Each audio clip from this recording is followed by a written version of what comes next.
स्वागत है आप सभी का। आपके साथ मैं हूं स्वप्निल। 20 मिनट 20 खबर, राजस्थान की 20 ऐसी खबरें आपको बताने वाले हैं जो अहम है। तो चलिए शुरू करते हैं उन खबरों का सिलसिला। मुख्यमंत्री अशोक गहलोत ने जल जीवन मिशन योजना की अवधि बढ़ाने के लिए प्रधानमंत्री नरेंद्र मोदी को पत्र लिखा है। सीएम के पत्र लिखने के बाद जलदाय मंत्री डॉक्टर महेश जोशी ने राजस्थान की विषम भौगोलिक परिस्थितियों और जल जीवन मिशन योजना को प्रदेश में सही ढंग से लागू करने के लिए सभी सांसदों से अपील की है कि वे राज्य की जनता के हित में प्रदेश में पेयजल की समस्या को दूर करने के लिए राज्य सरकार का सहयोग करें। जलदाय मंत्री ने सभी सांसदों से ईस्टर्न राजस्थान कैनाल प्रोजेक्ट को राजस्थान में केंद्र के सहयोग से लागू करवाने, जल जीवन मिशन में केंद्र की भागीदारी 90% करवाने और जल जीवन मिशन योजना की समयावधि बढ़ाने की अपील की है। राजस्थान के जो सभी सांसद हैं उनसे भी अपील करना चाहता हूं कि वे 3 कामों के बारे में उनसे अपील करना चाहता हूं। एक तो जो आपने अभी पत्र के बारे में पूछा, मुख्यमंत्री जी ने लिखा है कि 1 साल कम से कम इसको जल जीवन मिशन का जो कार्य अवधि है, इसको समय अवधि है, इसको बढ़ाया जाए।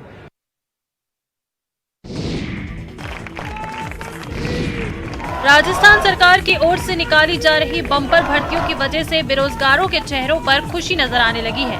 हाल ही में शिक्षा विभाग में पीटीआई के 6000 से ज्यादा पदों की भर्ती निकालने पर राजस्थान बेरोजगार एकीकृत संघ ने शिक्षा मंत्री का जोरदार स्वागत कर मुख्यमंत्री अशोक गहलोत का आभार जताया।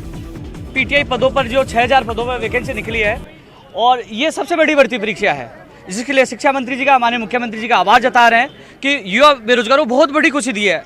बेरोजगारों ने पीटीआई के पदों पर 6000 से ज्यादा भर्तियों को शिक्षा विभाग की अब तक की सबसे ऐतिहासिक पीटीआई भर्ती बताया है।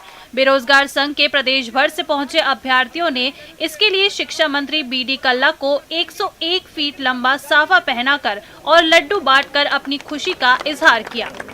हम बहुत सालों से इंतजार कर रहे थे, लेकिन राजस्थान सरकार में आज तक इतनी बड़ी वैकेंसी कभी नहीं निकली है और हम सरकार का इससे दिल से धन्यवाद देना चाहते हैं। अब पीटीआई के पदों पर भर्ती होगी, जिससे कि जो ग्रामीण ओलंपिक है उसको सफल बनाया जा सकेगा। सरकार ने 70 सालों में पहली बार ये इतिहास में होगा कि 6007 वैकेंसी आ रही है। न केवल 5000 पदों की बल्कि कुल मिलाकर लगभग 6000 पदों की भर्ती अलग अलग श्रेणी के शारीरिक शिक्षकों की मंजूर करके ऐतिहासिक काम किया है। चूरू जिला कलेक्टर सिद्धार्थ सिहाग को नई दिल्ली के विज्ञान भवन में हुए समारोह में प्रधानमंत्री पुरस्कार से सम्मानित किया गया। खेलो इंडिया अभियान के तहत जिले में हुए उत्कृष्ट कार्य और बेहतर उपलब्धि की वजह से चूरू जिले को मिले इस पुरस्कार के तहत प्रधानमंत्री नरेंद्र मोदी ने जिला कलेक्टर को 20 लाख रुपए और प्रशस्ति पत्र प्रदान किया।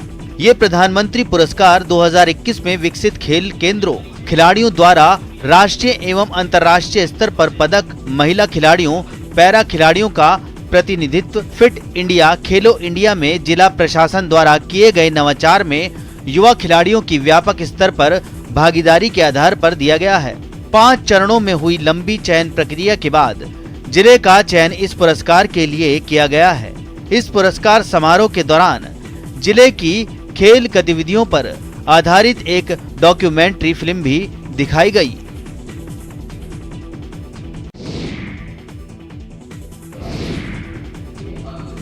प्रदेश सरकार में ग्रामीण विकास एवं पंचायती राज मंत्री रमेश मीणा ने कहा है कि मुख्यमंत्री अशोक गहलोत के निर्देश पर प्रदेश की महिलाओं को आत्मनिर्भर बनाने के साथ उनकी आर्थिक स्थिति को मजबूत करने की कोशिशें तेज कर दी गई हैं। दरअसल चित्तौड़गढ़ में इंदिरा गांधी प्रियदर्शनी ऑडिटोरियम में आज राजीविका सहायता समूह सदस्यों के संबल संवाद कार्यक्रम का आयोजन किया गया। इसी कार्यक्रम के दौरान रमेश मीणा ने राजीविका के जरिए प्रदेश की महिलाओं को आत्मनिर्भर बनाने की बात कही। इस मौके पर उन्होंने कहा कि संबल संवाद कार्यक्रम में आई महिलाएं अपनी समस्याओं को लेकर ठीक से बात नहीं कर पा रही हैं। ऐसे में उन्हें ये समझने में परेशानी हो रही है कि उनकी समस्या क्या है। उन्होंने कहा कि यहाँ की महिलाएं किसी भी क्षेत्र में कमजोर नहीं हैं, लिहाजा उन्हें अपने हक के लिए बात करनी चाहिए। कि महिला पीछे से ये चलती है, आदमी लड़खड़ा कर गिर नहीं जाए तो वो एक हाथी के स्तंभ की तरह खड़ी रहती है, उसको सपोर्ट करती है कि हमारा पति सही लाइन पे चल रहा है या नहीं चल रहा, तो उसको संभालने के लिए पीछे चलती है, उसका अनुशासन है, उसकी ये शर्म है।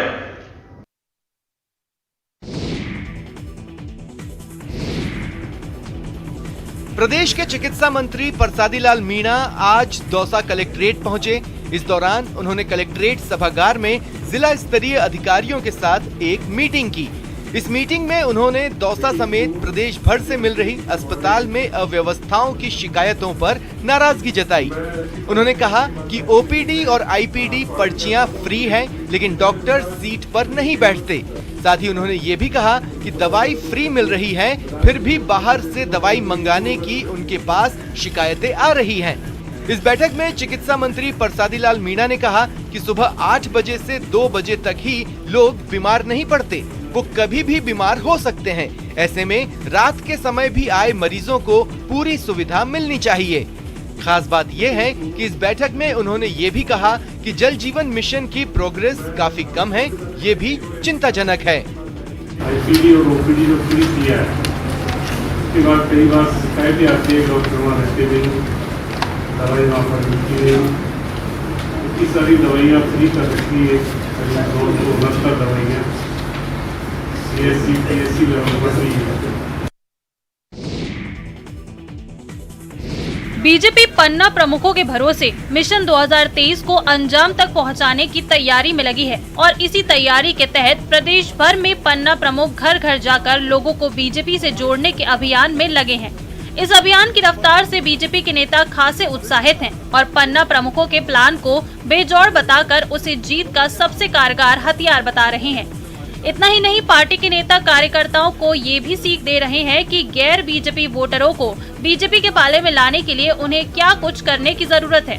इसे चुनावी सरोकार नहीं रखना चाहते, हम इनके परिवार के सदस्य बनकर, इनके सुख दुख में सहभागी बनकर, जन्म मरण और प्रण में इस परिवार के अविभाज्य अंग बनकर हम इनको भारतीय जनता पार्टी से जो जुड़े हुए हैं उनको साथ लेते हुए और जो नहीं जुड़े हुए हैं उनको जोड़ने का प्रयास करते हुए अपने इस भाजपा परिवार का विस्तार करेंगे। आपको बता दें, पन्ना प्रमुख से मतलब वोटर लिस्ट के एक पन्ने से है, जिस पर करीब 60 मतदाता होते हैं। बीजेपी पूरे प्रदेश के 52,000 बूथों की एक मतदाता सूची के एक पन्ने पर पन्ना प्रमुखों की नियुक्ति का अभियान जोर शोर से चला रही है। 1435 वोटर की जिम्मेवारी मेरी है, वो वोटर विचार और व्यवहार से पार्टी से जुड़े, ये मेरी नैतिक जिम्मेवारी है। 12 नगर परिषद में कांग्रेस पार्षद और उनके समर्थकों ने जमकर हंगामा किया। एक महिला के जमीन के पट्टे की बात को लेकर कांग्रेस पार्षद और उनके समर्थकों की आयुक्त कमलेश कुमार मीणा से तीखी नोकझोंक हुई। इस दौरान आयुक्त ने अनावश्यक दबाव में कार्य नहीं करने और नियम अनुसार कार्य करने की बात कही। दरअसल कांग्रेस पार्षद शिवशंकर यादव ने बुजुर्ग महिला के साथ आयुक्त कमलेश मीणा की ओर से बदतमीजी करने का आरोप लगाया और फिर हंगामा शुरू कर दिया। पार्षद का कहना है कि नगर परिषद में लोगों को कामकाज के लिए चक्कर काटने पड़ रहे हैं। बुजुर्ग महिला 12 नगर परिषद में प्रधानमंत्री आवास योजना में अपना नाम शामिल करने को लेकर नगर परिषद पहुंची थी। उसका करीब 9 माह से पट्टे का कार्य अटका हुआ है। नगर परिषद के बाबू ने उस महिला को आयुक्त के पास भेज दिया, लेकिन आयुक्त ने उस महिला को नियमों का हवाला देकर उसे कक्ष से बाहर निकाल दिया। इसके बाद वो महिला आयुक्त कक्ष के बाहर फूट फूट कर रोने लगी। आयुक्त के इस रवैये से कांग्रेस पार्षद और समर्थक खफा हो गए और उन्होंने आयुक्त कक्ष में जाकर जमकर हंगामा किया।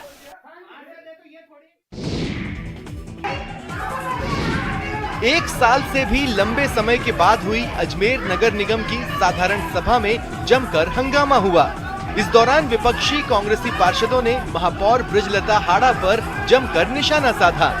साधारण सभा की बैठक शुरू होते ही कांग्रेसी पार्षदों ने हाथों में तख्तियां लेकर विरोध प्रदर्शन शुरू कर दिया और सभा की बैठक में उनका प्रस्ताव शामिल नहीं करने का आरोप लगाया। कांग्रेसी पार्षदों का हंगामा बढ़ता देख महापौर ने भी बैठक में शामिल प्रस्तावों पर चर्चा न करवाते हुए उन्हें शोरगुल में बहुमत वाले बीजेपी पार्षदों के जरिए पास करवा दिया और बैठक समाप्ति की घोषणा कर पीछे के रास्ते से निकल गई। तो प्रस्ताव पास हो चुके हैं, उसके आगे मैं कुछ नहीं बोलूंगी, लेकर के कोई बात के आगे नहीं कुछ नहीं बोलूंगी मैं। ये तो खुद पार्षदों ने माना कि प्रस्ताव शामिल नहीं किए जा सकते, उन्होंने खुद ने कहा। नीरज जी हमने कहा कि इसका जवाब दे दिया जाएगा। टोंक शहर में विकास के नाम पर हो रही लापरवाही और इससे परेशान लोगों की ओर से लगातार मिल रही शिकायतों के बाद कलेक्टर चिन्मय गोपाल ने अधिकारियों को शहर का दौरा करने का निर्देश दिया है। आपको बता दें, शहर में चल रहे सीवरेज और पेयजल लाइन के काम से लोग अब दुखी हो गए हैं। इसे लेकर आम लोगों के साथ साथ जनप्रतिनिधियों ने कई बार अधिकारियों से गुहार लगाई, लेकिन उनके निर्देश के बाद भी RUIDP के अधिकारी और निजी ठेका फर्म के कर्मचारी सुधरने का नाम नहीं ले रहे हैं। इसी से नाराज होकर कलेक्टर ने अधिकारियों को शहर का दौरा करने का निर्देश दिया और उनके निर्देश पर ADM मुरारीलाल शर्मा और SDM गिरधर के साथ मुख्यालय के सभी अधिकारी शहर के दौरे पर निकले।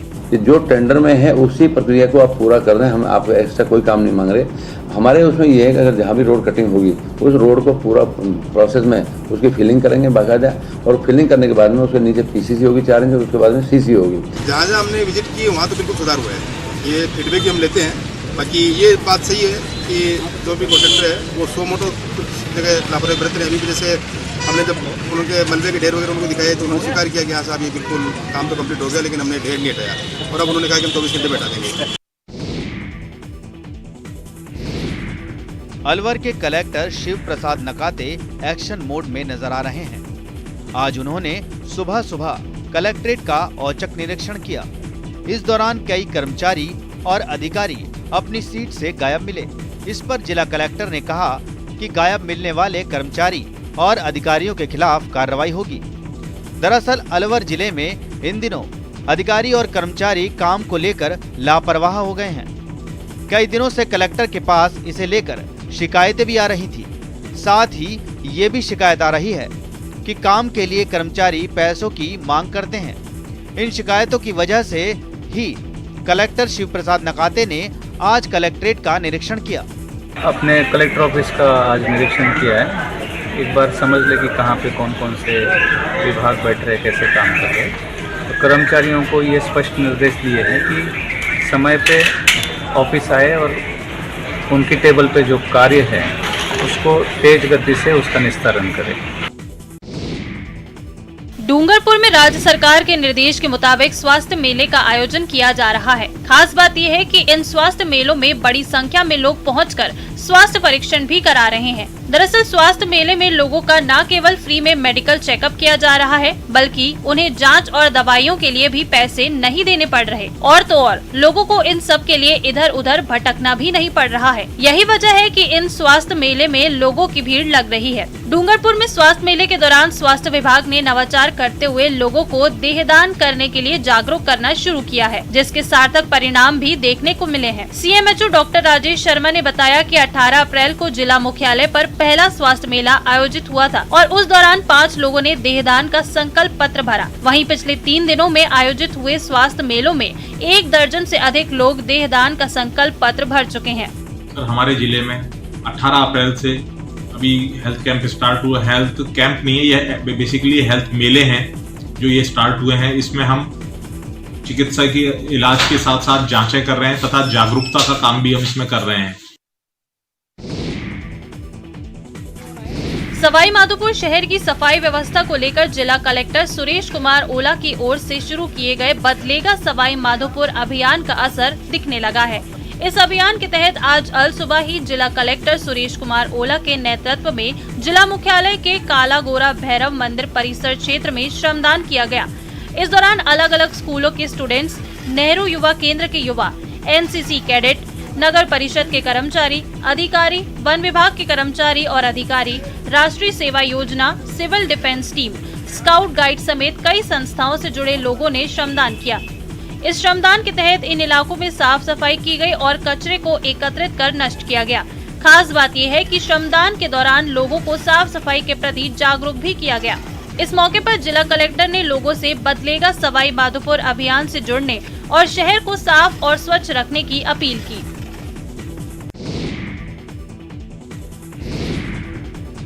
राजसमंद जिले के उपली ओडन ग्राम पंचायत में नेशनल हाईवे और घनी आबादी के बीच लगी चिप्स फैक्ट्रियां नियम कानून को ताक पर रखकर चलाई जा रही हैं।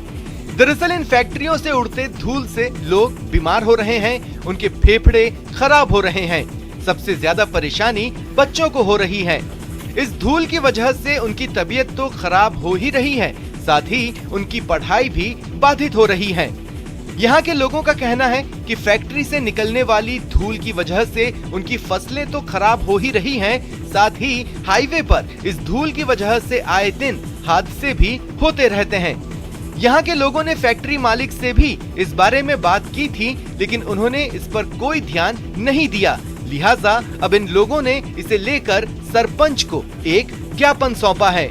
समस्या ये प्रदूषण है, धूल से हमारे बच्चे को श्वास में तकलीफ है और 10-15 साल से हम परेशान हैं और बार बार फैक्ट्री वालों को कहते हैं कि भाई ये तो उड़ेगा और हम इसका क्या कर सकते हैं। बार बार झगड़ा करते हैं तो भी वो तो कुछ उसका बंदोबस्त करता ही नहीं है।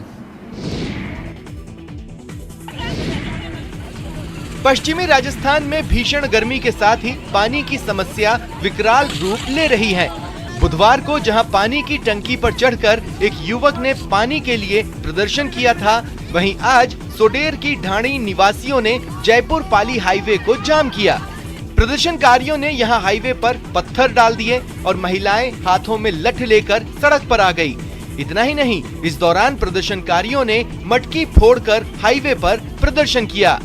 झालामंड बाईपास के पास हाईवे जाम कर रही महिलाओं ने कहा कि जब तक पानी की समस्या का समाधान नहीं होगा तब तक वो इस रोड पर ही डटे रहेंगे। खास बात ये है कि पानी को लेकर हो रहे इस प्रदर्शन पर आरएलपी नेता राजेंद्र छबरवाल ने कहा कि ग्रामीण क्षेत्र में पानी की समस्या का समाधान नहीं हुआ तो वो उग्र आंदोलन करेंगे। सोडेर ग्राम पंचायत में महिलाओं द्वारा हाईवे जाम करके पीएचडी के अधिकारियों को चेताया जा रहा है, लेकिन अधिकारी अभी भी कोई भी जन सुनवाई नहीं कर रहे हैं और ग्रामीण क्षेत्र में भारी पानी की समस्या का सामना करना पड़ रहा है।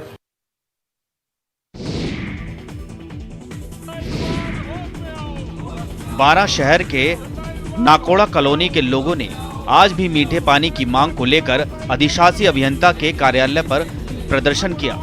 इस प्रदर्शन के दौरान लोगों ने नारेबाजी करते हुए जल्द से जल्द मीठे पानी की सप्लाई को लेकर वहां मौजूद कर्मचारी को ज्ञापन दिया।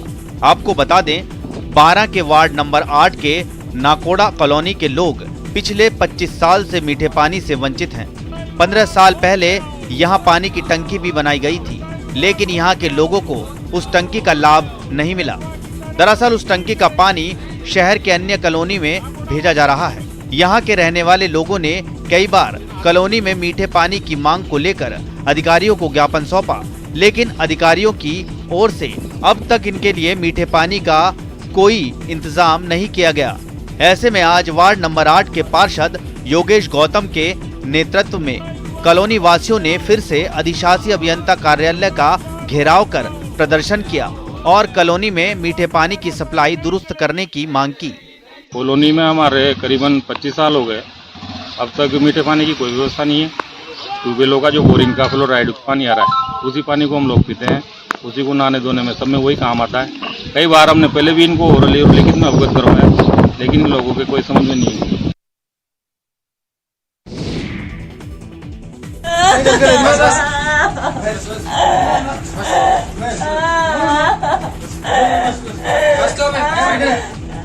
किसी हादसे में एक ही परिवार के 11 लोगों की मौत हो जाए तो उस परिवार और उस गांव के लोगों पर क्या बीतेगी, उनका क्या हाल होगा, ये सोचकर ही रूह कांप जाती है। झुंझुनू के खेतड़ी उपखंड के अहिरों की ढाणी में भी यही हुआ। यहाँ एक परिवार के 11 लोगों की गुड़ागौड़ जी के पास एक सड़क हादसे में मौत हो गई। इस हादसे में परिवार के अकेले बच्ची के पास खुद को संभालने के साथ साथ अपने चाचा के 2 बच्चों को भी संभालने की जिम्मेदारी आ गई है।